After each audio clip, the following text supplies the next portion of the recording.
Hi friends, അപ്പോൾ എല്ലാവർക്കും happy Easter കേട്ടോ. അപ്പോൾ ഒരു ഈസ്റ്ററിൻ്റെ മോർണിംഗ് റുട്ടീനാണ് ഞാൻ കാണിക്കുന്നത്. അപ്പോൾ ബ്രേക്ക്ഫാസ്റ്റിന് അപ്പവും മുട്ടക്കറിയാണ് കേട്ടോ. ഈ പാത്രം ഇങ്ങനെ ഇരിക്കുന്നത് നിങ്ങൾ നോക്കണ്ട, അത് ഇവിടുത്തെ വെള്ളത്തിന് നല്ല കട്ടിയായതുകൊണ്ടാണ് കേട്ടോ. അപ്പോൾ അതിന് വേണ്ടിയിട്ടുള്ള മുട്ട ഞാൻ പുഴുങ്ങാനിട്ടിട്ടുണ്ട്. പിന്നെ ഞാൻ അപ്പം ഉണ്ടാക്കാനായിട്ടുള്ള പാൻ അടുപ്പത്ത് വെച്ചിട്ടുണ്ട് കേട്ടോ. ഇനി ഇത് ചൂടായി വരാൻ കുറേ സമയം എടുക്കും, അതുകൊണ്ടാണ് അത് ഇപ്പോഴേ വെച്ചത്. നമുക്കിനി മാവൊക്കെ ഒന്ന് സെറ്റാക്കി എടുക്കണം. മാവ് പൊന്തി വന്നത് അതിൻ്റെ ഒരു അപ്പത്തിൻ്റെ കൺസിസ്റ്റൻസിയിലേക്ക് ആവാനായിട്ട് കുറച്ചും കൂടെ വെള്ളം ഒഴിച്ചു, കുറച്ചും കൂടെ ഉപ്പൊക്കെ ഇട്ട് നല്ലോണം ഇളക്കി അതിങ്ങനെ ഒഴിക്കുമ്പോൾ തന്നെ നമുക്കറിയാം നല്ല നൂല് പോലെ പോവുകയാണെങ്കിൽ കറക്റ്റായിട്ടുണ്ട്. അപ്പോൾ അത് ഇളക്കി അവസാനം അതിൻ്റെ കറക്റ്റ് കൺസിസ്റ്റൻസി വന്നിട്ടുണ്ട്. അപ്പോൾ ഞാനത് അപ്പം ചൂടാണ് കേട്ടോ. അപ്പോൾ അതിന് മുട്ടക്കറി എന്ന് പറയുന്നത് ഞാൻ ഇവിടെ ക്യാൻഡ്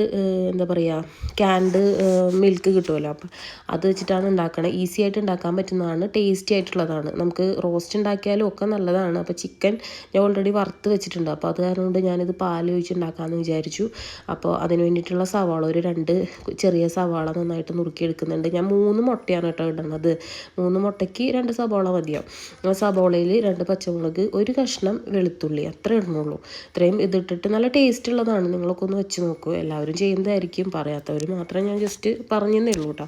അപ്പോൾ അത് ജസ്റ്റ് ഒന്ന് വഴറ്റും. അതരിഞ്ഞ് വഴറ്റി അതിലേക്ക് മല്ലിപ്പൊടി, മുളക് പൊടി, മസാല, കുരുമുളക് പൊടി, ഇത്രയും സാധനങ്ങളോട് മഞ്ഞൾപ്പൊടി, ഉപ്പ് ഇത്ര ഇട്ടിട്ട് ഒന്ന് വഴറ്റി നല്ലോണം ഒന്ന് വഴറ്റി വരുമ്പോൾ ഇത്തിരി വെള്ളം ഒഴിക്കും, തേങ്ങാപ്പാൽ ഒഴിക്കും. നമ്മുടെ കറി സെറ്റായി. ഈസി കറിയാണ്, ടേസ്റ്റി കറിയാണ്.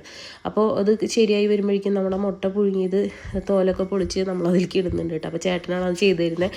അപ്പം ഞാനിങ്ങനെ ചുട്ടുകൊണ്ടിരിക്കുന്നുണ്ടായിരുന്നു. അപ്പോൾ അപ്പം ഏകദേശം റെഡി ആയിട്ടുണ്ട്. അപ്പോൾ അതൊക്കെ കഴിഞ്ഞ് ഞാൻ ചേട്ടന് കൊടുത്തു, ഞാനും കഴിച്ചു. അപ്പോൾ ഫസ്റ്റത്തെ അപ്പം കഴിക്കുന്ന ഷാനൂട്ടനാട്ടോ എന്നും. അപ്പോൾ ഷാനൂട്ടൻ കഴിച്ച് പാത്രമൊക്കെ മറിച്ചിരിക്കുന്നു.